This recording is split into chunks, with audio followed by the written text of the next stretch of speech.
So this is Te Wae Wae Bay. We are just at the Crackers Rest lookout area. Hopefully going to try and fly. Got hills just behind us, sea cliffs if you like, just behind us. Launch over here. Just trying to launch between these fence posts. There's no fence actually on there, there's no wires, it's just some old posts. And yeah, the wind's pretty good strength at the moment, which you might be able to hear in the microphone. I'm just trying to get a bit sheltered behind this sign. But yeah, the wind's pretty good. I was going to give it half an hour or so. There's some blue sky out here. I was going to make sure there's no more squalls coming through. There's one over here. Trying to make sure something like that doesn't come through just after our launch. So I'll give it a bit of time, see what's happening out there. And yeah, hopefully go fly down towards Monkey Island. It's definitely bright out there. I can see some blue sky behind the clouds as well. There's some blue sky just coming out up here, which is what we want. As I say, it's forecast to be a nice evening actually, so I won't be surprised if end up flying at sunset with the sun coming through, which would be nice. Yeah, we're going to fly on this side. We're going to rig up on this side and yeah, see where we can get to. This is Monkey Island all the way over here. I don't know if it's on to get to Monkey Island. It's a little bit more south than southwest, which is what this takes. So it's still doing about 30 kilometres. It's gusting 35 maybe, 35 kilometres of wind. So a little bit lighter will probably make it easier just to get off on the takeoff in the compression, but we'll probably do a little bit more once we're up there. But we'll see how it looks.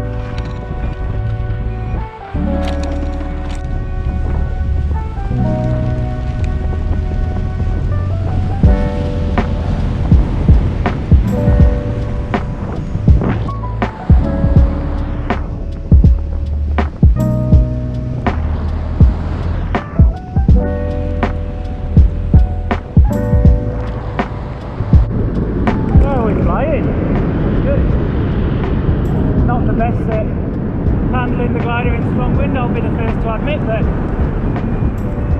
Probably despite the look on my face, it felt pretty good then. Nice and silky smooth. Lovely launch down there. Yeah. I'll just head over the cliff and avoid the rain.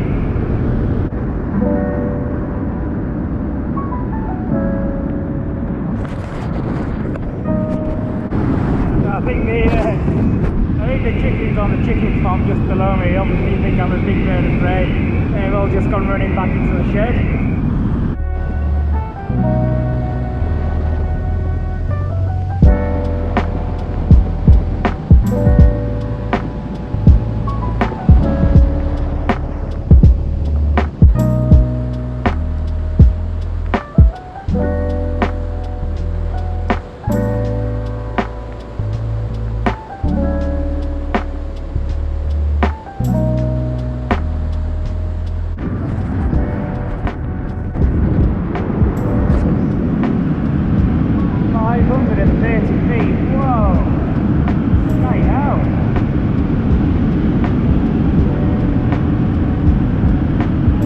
A bit more rain off to the west still.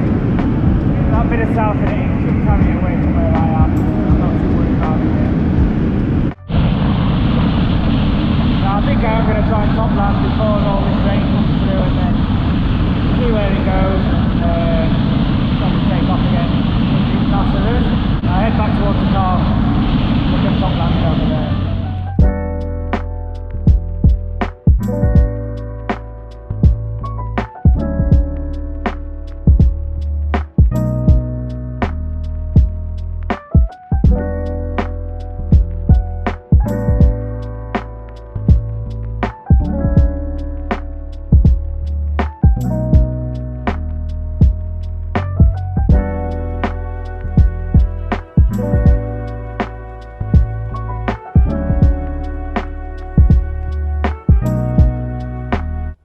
Landed it like a tandem, but without the wheels. It's probably a good job the grass was wet. What my plan was, I lost my height over here, head back to the road, not crossing the power lines, and then line up with the gap here.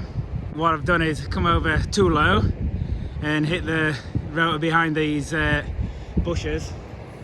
I stuffed the bar out, screwed my face up, skidded in on the base bar. So not the landing that I was expecting, but nonetheless I walked away and the glider's still in one piece, miraculously. But there you go. So let's see if this rain passes, and if it does we'll have another go and try and do a better landing than that.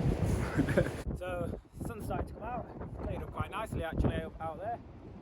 So I'll go for another fly now, and it's got a little bit lighter, and as forecast to, it's forecast to swing around to the south a bit and drop off, but it should be good for another flight. We might end up on the beach, not necessarily a bad thing, so we'll go for another one.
Bad timing with that ditch. Would have much rather prefer to land on the flats up here, but anyhow. There we go, beach landing. So opted for the beach this time. I could have done without landing in the ditch, which actually doesn't look like a ditch at all on camera, but trust me, it's about 4 feet, just over a metre lower than the rest of the beach. So did a bit of a power flare just to get down, and well, here we are. Te Wae Wae Bay on the beach.